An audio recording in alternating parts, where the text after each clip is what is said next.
Well, hello everybody and welcome to the next session. Now, if you were at our P2P Transformation Summit back in June, you'd have seen some of our fantastic award winners for this year. And I'm absolutely delighted to be joined by our P2P Manager of the Year, Rose Oddy, and also our P2P Team of the Year from Kier. So thank you very much, all of you, for joining us today. Fantastic to have you here, and we're just going to talk about some of those reasons why you are so fantastic, and what have you been doing sort of maybe in the past, and your plans for the future. It'd be great to hear from you guys. So as I was saying, Rose, very well done for your award win. Thank you. I had our P2P Transformation Summit event. What did you think of the day? Yeah, brilliant. I really enjoy those days, especially because I think, number one, they give you really good opportunities to sort of network again and connect with people who are in similar, roles to yourself across multiple industries. But the good thing about it is that everyone's having similar or has had the same experience as you, and it's good to meet up again with people that you may have seen at last year's summit or another event, and hear how they're getting on, how things improved, if they're dealing with things with automation and so on. So yeah, it was a really good event, and obviously to have Major Tim Peake there from a speaker, wow, what a guy. He has got a brain the size of a planet. so yeah, fantastic, really good. I'm going to use that quote. It's a great analogy. He literally has. Yeah, it was great. Oh, I'm really pleased that you enjoyed it. And as you say, one of the great things about it is connecting with people. Obviously, we put together, we really think hard about the agenda and try and think about, what do people need to learn from a maybe regulation perspective, a process perspective. Definitely. But on top of that, it's great to connect as human beings, isn't it? And learn about what everybody's doing in their own organizations as well, and just connect and chat over lunch, coffee, etc. Yeah, definitely. So we received some fantastic nominations for you, Rose, and also for the team themselves. Maybe perhaps we start the conversation, if you could set the scene and talk about some of the challenges that you had faced in the past. Yeah, absolutely. So I think from a Kier and from a shared service centre point of view, so we have service levels, both at business level and from a shared service centre perspective. And, the service levels were being met, but we were questioning as to whether they were actually relevant and were they up to date, post-COVID life, etc., agile working, one thing and another. So that was probably one of the first things that we needed to look at. We knew as well that we did still have some single points of failure within the P2P team. We knew that there'd been some cross training that had taken place, but it wasn't as effective as it could have been, and especially with operating on two different ERP systems. Even though the overarching P2P process is the same, we all know those key clicks are very different, and we knew that we had staff within the invoice management team as it was, and the AP queries team, who some had never operated on both of our systems. So we knew straight away that we had to do something about that. Controls were adequate. They were solid. We have internal audit like everybody does, but we knew that there was more that we could do there. And standard operating procedures have always been a challenge. They were present, they were up to date, but realistically, had they been tested as thoroughly as they could have been? Probably not. We knew that one of the areas and a challenge that we've had within Kier from a shared service centre point of view, especially within P2P, was how we move away from a manual process when it comes to our duplicate payment checks. Duplicate payments aren't a problem, but they're always something that you need to make sure that you're on top of. And especially, again, operating on two ERPs, we had two different reporting streams. So it's how we managed to consolidate that information and take away what was a really manual process and try and automate it. One thing, touching on reporting again as a challenge from a Kier and from an FSSC perspective, and if you were to speak to other colleagues who work for Kier, I think they'd probably say the same, is that reporting is not fantastic. We have a brilliant BI reporting team who churn data away for us in the background just to try and surface some of the real simple type queries. and also try and help measure the productivity of our staff. A lot of what we do in that area is still manual, but the reporting has moved on. There's a lot of Power BI dashboards and things like that now that we use, but reporting has always been and continues in some areas to be a challenge. Yeah. We knew that we had also challenges when it came to payment in terms of remittances. So as with all modern ERP systems, a very basic document like a remittance, you'd think it would be, a natural thing for the system to send out to the people that you're paying. We didn't find that. We found that we had a lot of inconsistencies with our supply chain who were or weren't receiving a remittance for one reason or another. And again, with that brought in lots of queries that actually we shouldn't even be receiving as a department. Group procurement as well was another challenge that we faced within Kier. So we have a group procurement department like many large companies do, and we knew that there was more that we could do with managing those stakeholders and building those relationships. Suppliers and subcontractors are the bread and butter of what we do day to day from a P2P perspective, but it's also the same stakeholder group that what our group procurement team deal with. We were coming at things from very different angles, so we needed to try and find a way of not only working better together, but also how do we give our supply chain and our subcontractors the service they need from us as well. Digitalization was something from a P2P point of view that when I started at Kier didn't exist, and we've gone on a massive journey from a digital point of view in the last sort of 8 years at least while I've been at Kier, and we had a lot of from a people point of view as well, just in terms of team structure and how we were managing our team was creating a lot of inconsistencies. So even though we had an invoice management team, a payments team, an accounts payable queries team, expectations, way of working, very, very different. So that was one thing that we needed to consolidate. We've needed to really sort of set the standard on what is expected, especially now we're in an agile world, and just general mixed feedback from our customers as to the type of service that they get from us. Volumes was something that's been quite a challenge for us as well in terms of how clean are our ledgers. We started off, we'll call it a dirty ledger. We started off probably 2 years ago now with thousands of transactions that were over 90 days. Things that are within the FSSC's gift now, we're well below the 1,000 mark. So we've done some really good work on reducing unallocated cash volumes, taking down the age of the ledger, and that's been done tied in with medium-term strategy of the business, improving relationships, and also just changing our way of working, but also embracing that digital agenda as we've gone along the way. And it sounds, just listening to you there, it sounds like quite a journey that you've been on, quite a complex environment. And very much so. I'm sure quite a few people listening to that journey that you have been on will probably recognise some familiarities there as well, and particularly in having a number of instances of ERP, and that in itself can cause some inconsistencies, possibilities for error, etc. So, what's your own personal journey been like? Maybe I can't. How long have you been with Kier now? Yes, so I've been at Kier. It'll be 8 years in January. But I come from a construction background. So my parents and my brother both still work in construction, and I worked for a construction company before I joined Kier. So I'm very much used to it's in the blood. Nuances of construction. It is indeed, yeah. It's in the DNA. I can't escape it. So I'm very much used to the nuances of what goes on in the construction sector. And a lot of the problems actually are. They're the same kind of issues that you see in other industries as well. And I'm sure we'll touch on it later as we're talking about the old, missing goods receipt conversation. I don't think that's new to anybody. But I started Kier, nearly 8 years ago now in January. And I joined originally as the subcontract team manager. So my previous role was heavily subcontract related, dealing with a lot of your subcontractors out on site, etc. And I started with a team of 4, and we grew over the course of probably 18 months to a team of 15.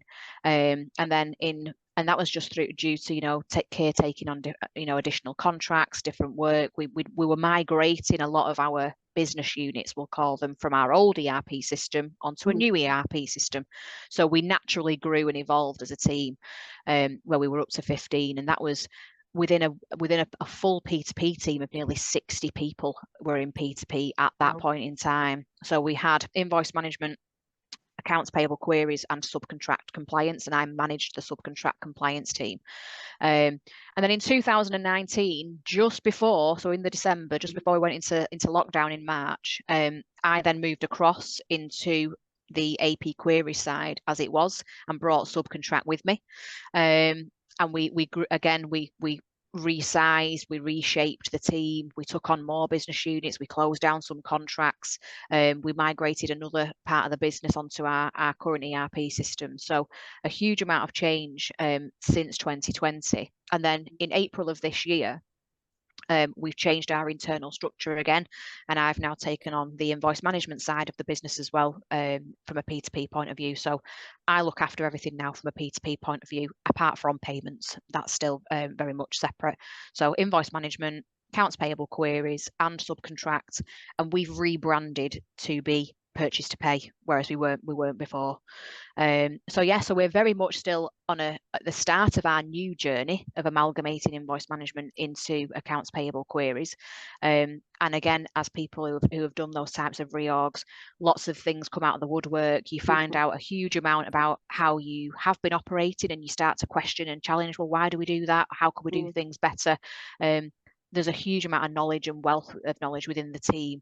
Obviously, people who were legacy invoice management staff and legacy accounts payable query staff.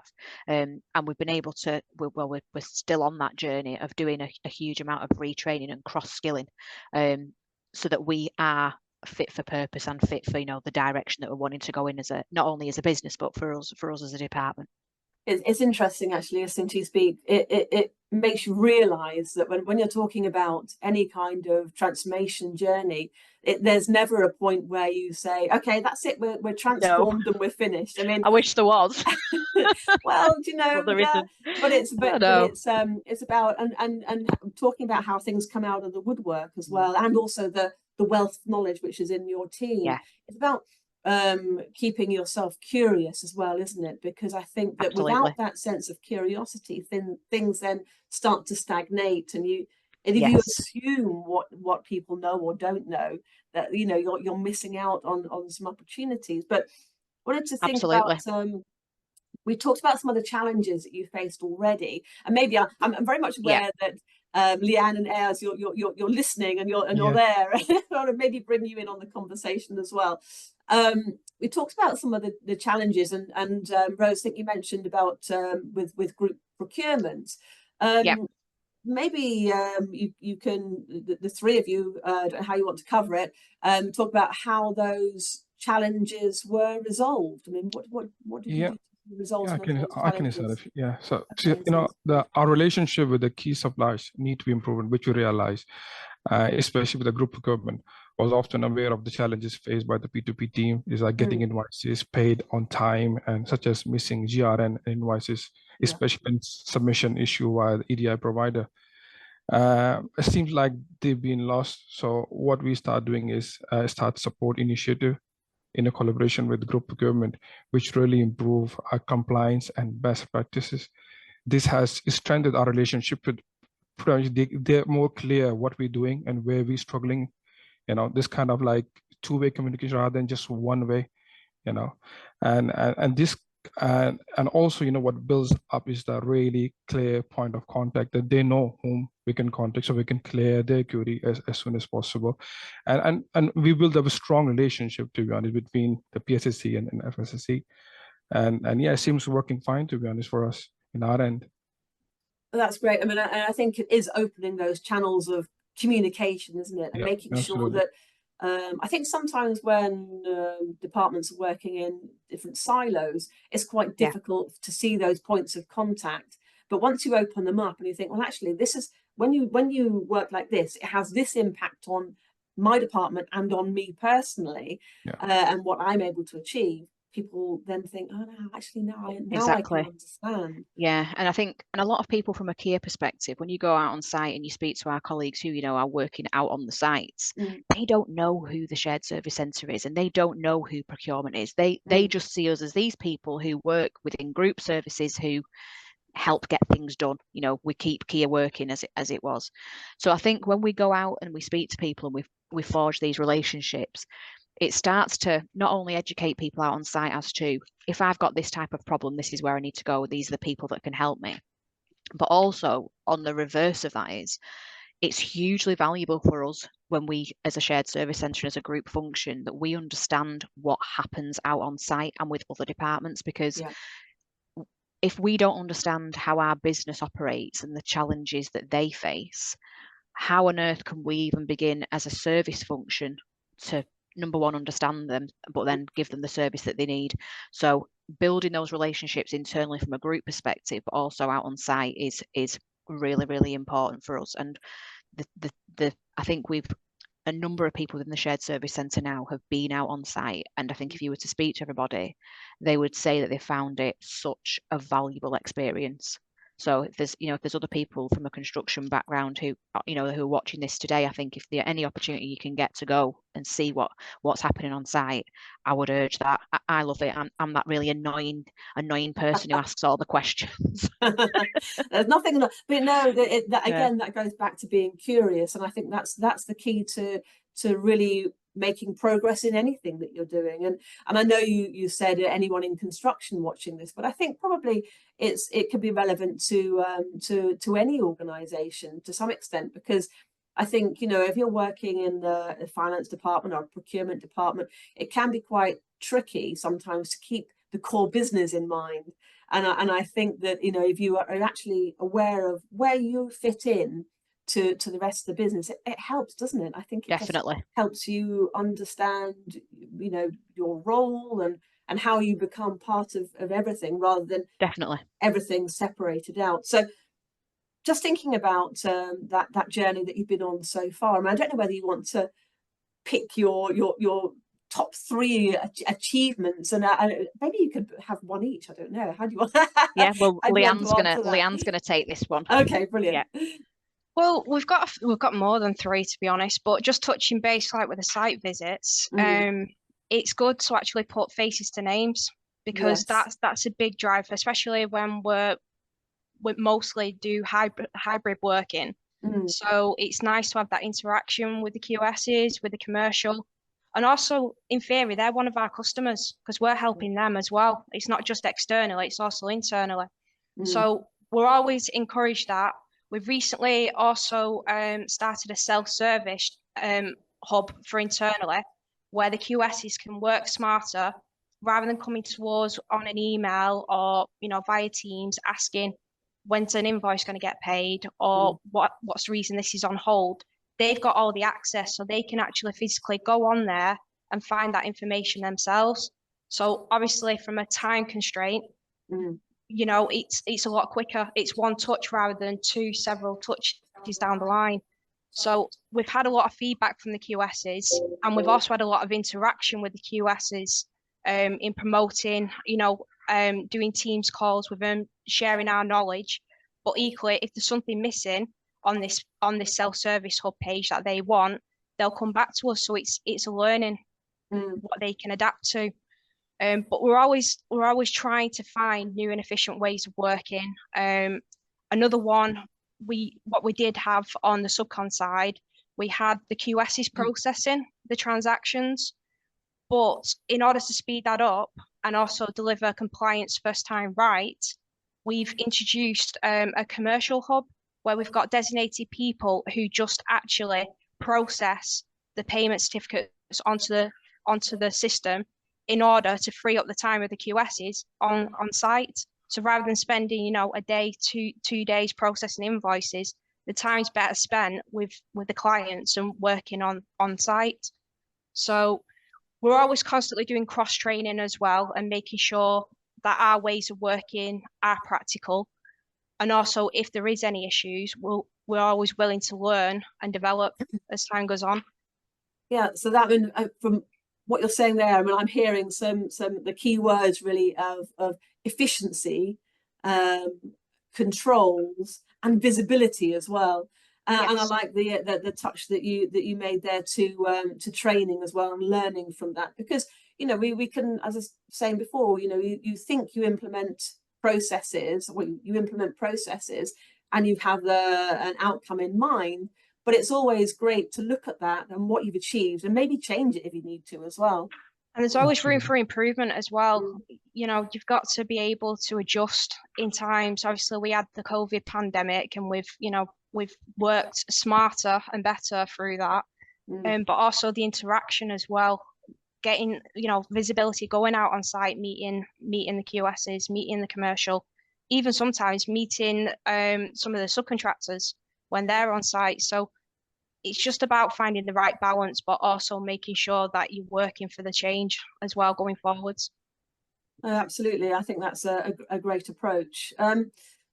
Rose, you mentioned technology at the start of our conversation.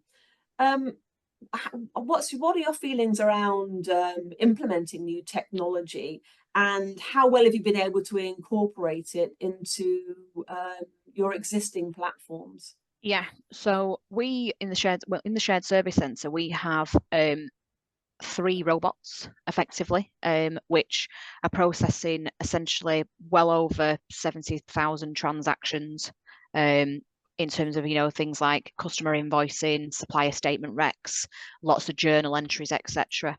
And, all those things have been done linking, obviously, the delivery. It's all linked to service. It's all linked to efficiency. It's all, linked to the digital agenda that Kier have, and our digital roadmap, if you like, as a shared service centre. It's allowed the staff to do the value-added activity. So rather than just that filling in a spreadsheet, emailing out an invoice to a customer, it's allowed a lot of our staff to be able to do the value-add activities, such as the ledger cleansing, such as the site visits, building those relationships.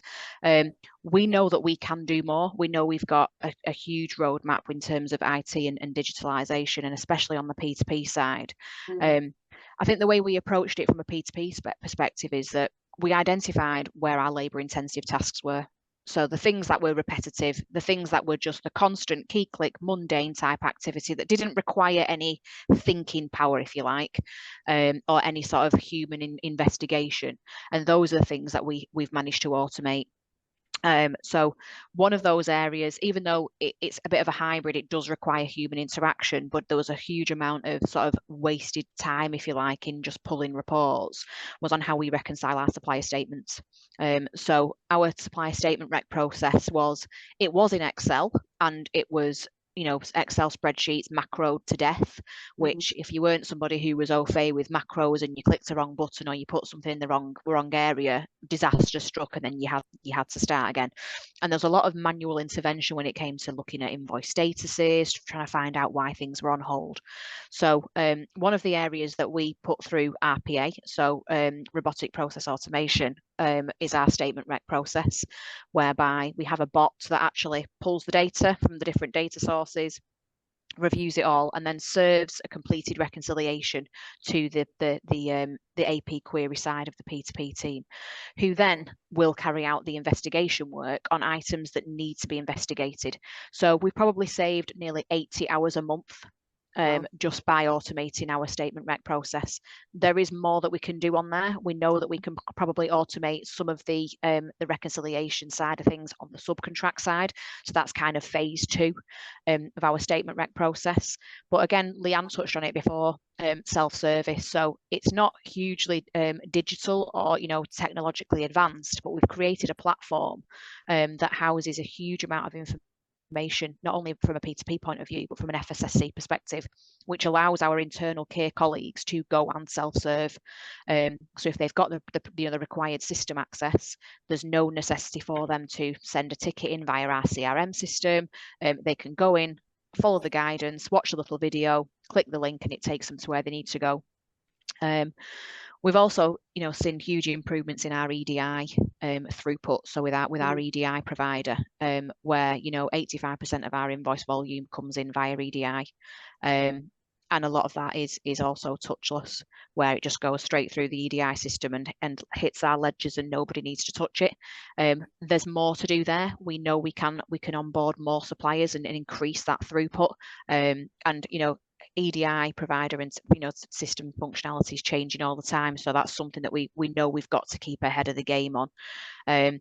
And ultimately, through doing a lot of the IT and you know the IT changes that we have, and you know improving how we use sort of technology, ultimately that has a positive impact on our prompt payment reporting. So we're on the prompt payment code, so we've absolutely got to make sure that we pay 95% of our suppliers within 60 days.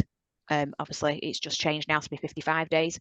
So finding these ways of automating our processes to number one, improve the right first time, as Leanne mentioned, take down any errors, and allow your staff and your teams to be working on the things that actually add value, or the exception items, is absolutely the way forward for us. And if that means that we can pay our suppliers promptly, we keep on the code, we can carry on bidding for that government work that's, you know, the lifeblood of Kier, then to me that's the right thing to do. Yeah, absolutely, and that's the key point there as well, isn't it?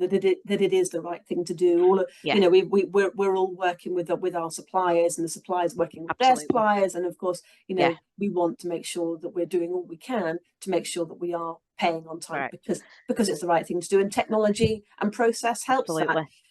But it's Correct. not always straightforward, is it? So no. How have the team managed with that? What's the kind of change management process been like? Yeah, I think when we roll out any sort of IT change, I think the first thing is that communication's key. And I think, you know, Leanne and Ayaz may come in on this as well, is that when we've done small IT changes within the P2P team, first of all, just getting everybody sat down the table to say, okay, what's changing? Why is it changing? What does that mean to me? So that everybody has a very clear understanding of why we need to do what we're going to do. It's also just as important, though, to talk to the staff around what's not changing, because some people don't react to change well. You know, some people find it really unsettling. They feel like, you know, they don't know what's going on. You can communicate to people in various different ways, shapes or forms. Some people just do not like, you know, how that change journey makes them feel. So I think by putting a few anchors down to say that's not going to change, that's not going to change, and that's not going to change, just helps give people that little bit of security to go, okay, we know all this is going on, but actually these key things, they're staying the same. I don't need to worry about them. I can carry on doing what I'm doing. So I think keeping the teams communicated, keeping them involved, and actually asking their opinion on what do you think will work here, because at the end of the day, I've got a view from this level of what's going on within the department. My team leaders and their teams, they're the people who do the do. They know what good feels like. They know what's causing them pain. They know what's, you know, time and labor intensive. They're the people who've got the good ideas. So I think it's important that when we're going through those change programs, number one, you're clear on what you're trying to achieve. You're clear on what your scope is. It's important that you've got the right governance around that, so that we don't start going off and looking in different directions that's potentially going to do harm to the process. But having the right people around the table as well, and making sure that if you've got those subject matter experts, that they are absolutely involved in that process, because that's where you're going to see the real results. Yeah, makes a huge difference. And I love the term anchors. I really like that, you know, because it's so important, because a lot of when you're going through any kind of change, it can be very frightening to people. There's that fear element there, and I think, you know, you're right. If you've got those elements of those anchors of you know, remaining the same, I think that's going to be quite important to people. Leanne, does that something that resonates with you? Is that the kind of change that you recognise while you've been at Kier? Yeah, 100%. And also, just touching on another, Rose mentioned, obviously, we do constantly, you know, we're in constant conversations with team leaders, with senior management, etc., and with each other. But we also promote surveys as well. So we do that internally as well. So however people are feeling, or if they've got any other suggestions, it can be brought forward, because sometimes people don't like going directly to you know, management. Everyone's different, so that's another avenue that we've got open as well.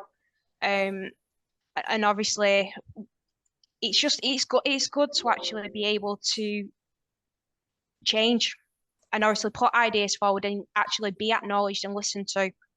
And if we're doing something where it's a long process, we can sometimes stop it, promote robotics in if needed, or we can buddy up with another expert on a subject matter and encourage them, as well as doing the cross-training piece.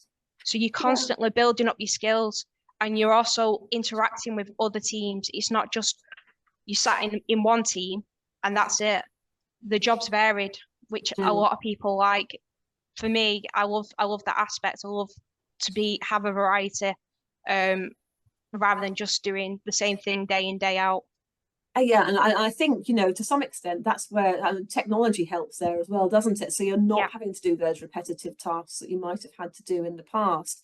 And like I say, you've got your voice is listened to and your opinion counts, and you feel like, that you can have some positive difference into your team. Ayaz, is that something that you recognise from your working with Kier as well? Yeah, to be honest, absolutely, because I strongly believe change is always for good, and especially when change we're implementing pretty much, and you always cross-train. So I'm learning a lot from subcon side. That's kind of give me confidence to understand the business well.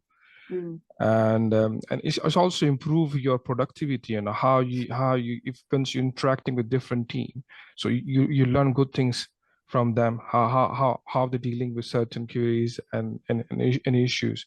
So it's always good to mix up the team and you go strong, because I believe actually, one dream is like one team is one dream, and you always set us for success if you work together and a collaborative way.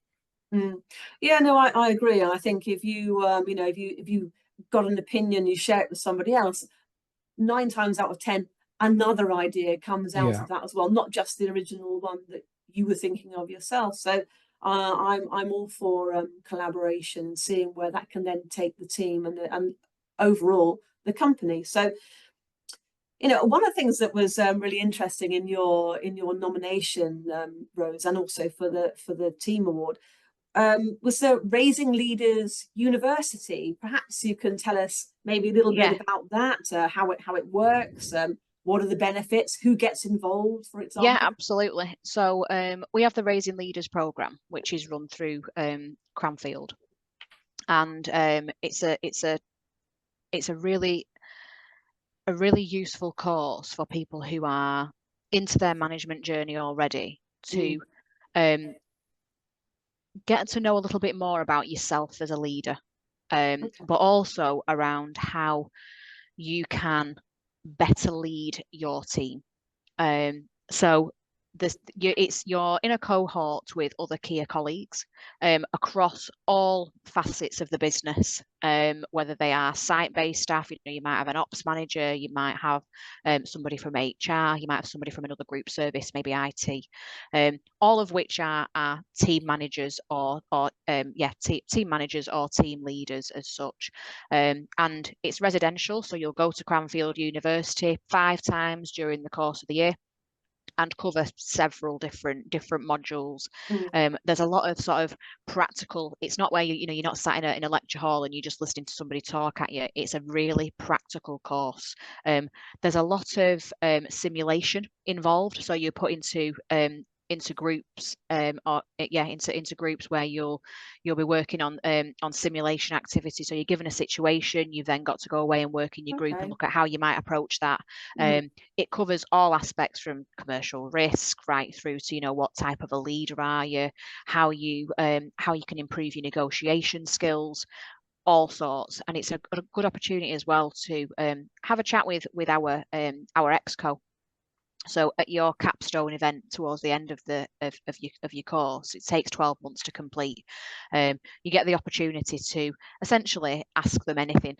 They will come and talk about their leadership journey, where they've gone through in their career, and it's a real good insight into finding out where other people who are at that C-suite level within Kier, how they have ended up where they are now, and what challenges they faced and how they've overcome them. Because I think sometimes when you're in the midst of your management journey, if you like, and you're not too sure where you want to go, actually from speaking with our CEO, so Andrew Davies, and our group commercial director, they've been there as well, so you're not on your own. But it's a really good course, very insightful. I came away from there after completing that with the whole toolkit of things that I could do, not only for myself, but also things that I've been able to pass on to my team leaders as well. I think that's so important. It's one of the really nice things about going to, you're talking about obviously a course, it's a 12-month course. And there are things that no doubt you're not there all the time. Like you say, you just go on site, and a lot of it's, I'm assuming, online or written material that you have. But I think there's a lot to be gained by going to somewhere and absolutely talking to somebody and hearing from them, and actually having those workshop elements in it as well. Definitely. And that's one of the things that I really like about the events that we put on as well for ourselves at PPN. You're actually bringing people together and having that shared learning experience where you can have the opportunity to speak to somebody. And definitely. And I don't know if you remember, we had the Ask Me Anything session at the end of our P2P Transformation Summit as well. It's just having that opportunity to get your voice across, hear somebody else's opinion. It makes a big difference to what you're able to do in your own leadership journey. And hearing what you're saying there about their journey to CFO, we actually listen out for our session on that at Focus Week as well. We'll be hearing about that from one of our community members too. So again, one of the things which stood out for us in your nomination, Rose, was your approach to team development. Maybe you can talk to us a little bit about how you approach that and how important you think it is to an organisation to focus on the team. Yeah, definitely. So everybody within the shared service centre is encouraged to have, a personal development plan. And I think the key is in the words, it's personal to you. It's not about just, going to a shelf, pulling off the latest management book, reading it and think that you're done. It's around looking at, doing a bit of self-reflection and saying, okay, what is it that I actually want to achieve? That doesn't always mean that people have to do a professional qualification. So we're not necessarily about, always pushing people towards doing some of those professional quals. It's around some of those self-development type activities. So if somebody feels that they need to improve on their presentation skills, or they're struggling with a bit of time management, or how to prioritize their work more effectively, we've got some great tools at Kier within our own internal platform that we can direct staff to if they're not wanting to progress professionally, but it will say the old classic, every day is a school day. It absolutely is, in no matter what area that is. From a team leader point of view, we put all our team leaders through a first line manager course, and again that's a 12 months course, where again it's sort of at that grassroots level, if you like, where you understand what type of a leader you are. It's how you can help manage your team, it's how you can have difficult conversations, and all our team leaders have come out of that really well, found huge benefit in doing it. It's given them a real good toolkit of things they can use to help coach and mentor their team, and especially through periods of change, which always seems to be happening.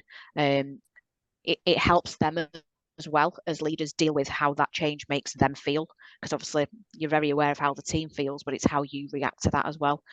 And I think recognition's a big part of what we do. So we have a Star of the Month nomination every single month, and this is peer led. This isn't led by middle management. It's not led by the senior management. This is peer-to-peer nominations, where people nominate peers for, a good piece of work, or where they've been collaborative, where they've worked brilliantly together, where they've been supportive, where someone's gone above and beyond.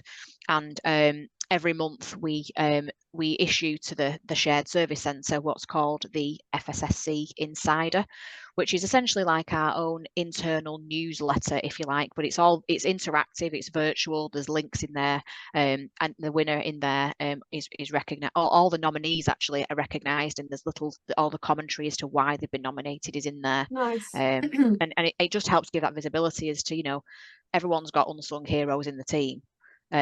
So it's an opportunity for those people to to have a voice and be recognised for the good work that they've done. And we've had a lot of movers within the P2P team. We've had 11 people across the P2P team in the last 2 years who have either been promoted or moved sideways into other departments within the shared service centre when we've had vacancies and opportunities come up, which I think shows real testament to the team as to how broad their skill set is, and that they can be utilised elsewhere, which is great for people's development. Yeah, and I think it goes back to one of the things that you were saying, Leanne, about the importance of making sure that, to you personally, that you've got that variety. And I think it's great that that Kier as an organisation helps support that with all of the learning that you're able to do. And I think it's really important to do things like the Star of the Month and make sure that everybody is recognised for the achievements that they have and the contributions that they bring to the team as well.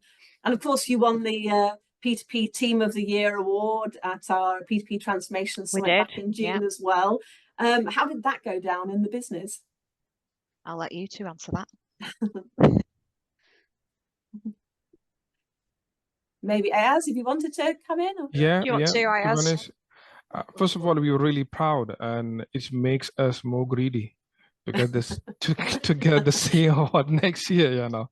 And it's kind of motivating as well because somebody externally recognizing our hard work, and it's give me a confidence when I'm talking to our stakeholders, like, hey, listen, we have achieved something, you know. So we kind of, they can hear our noise loud and clear that we're doing a really, really good. And overall, it just makes us really, really proud that somebody else is recognized, and which kind of keep us motivated. Well, that's great to hear. Just to add to that, I think what's been really insightful is that it's not just internal, it's external, which is rare at times. And I think that's the biggest piece that everybody within our team is absolutely proud of, because a lot of the time we're like the middle people. We don't really see the full end to end without doing these site visits, etc. So to actually be nominated by external people, it's really, really heartwarming for everybody. And also it's given us a strive to obviously aim to achieve it again next year if possible. So yeah, it's gone down very well. Oh, that's great to hear. And you've been doing some fantastic stuff, and really, you know, just hearing some of the journey and that you have been on, you know, going back a few years and everything that you've achieved and through the pandemic and the technology and the process changes that you've had, and have that focus on prompt payment of suppliers and keep that in mind as well. I think that's been very important. I love that. Greedy, I like that. Greedy for the right reasons. So, that's good. So you know, we've talked about what's happened in the past, what's happening currently in the organisation. But what are your plans for the future? Yeah, so we touched on it earlier, and Ayaz mentioned it around site support. So site support is an initiative that we're running at the moment where we're working with group procurement, so in tandem with them in visiting sites to help them with best practice, right first time processing, how they can raise the purchase orders, you know, quickly, efficiently and accurately, how they can help keep their invoices flowing through the system. It's about building relationships as well. And from speaking to those sites, they just want our help. They just want us to be able to help them make their life easier. And we've absolutely got the tools to be able to do that.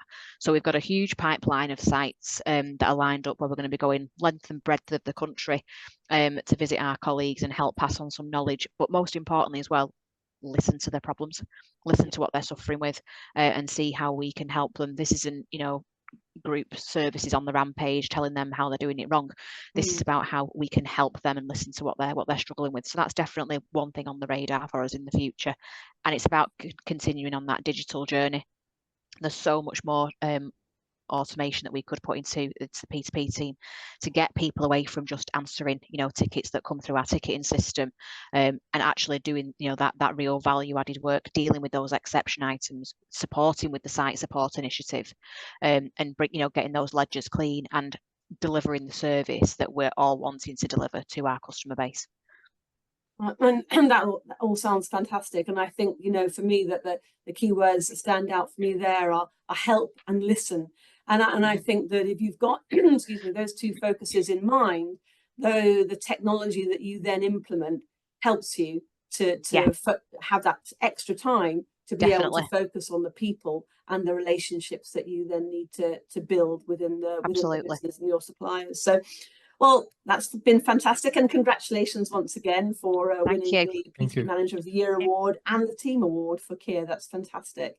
And thanks very much to you for joining us today. And I'm sure, you know, if anyone's listening and has maybe got some questions or queries to the team, so Rosie or any of the team at Kier, then I'm sure you guys would be happy to answer. Yeah, no problem at all. Yeah, no fantastic. problem. Again, well, thanks very much for joining us, and take care, and speak to you all again soon. Bye-bye now. Thank you. Bye.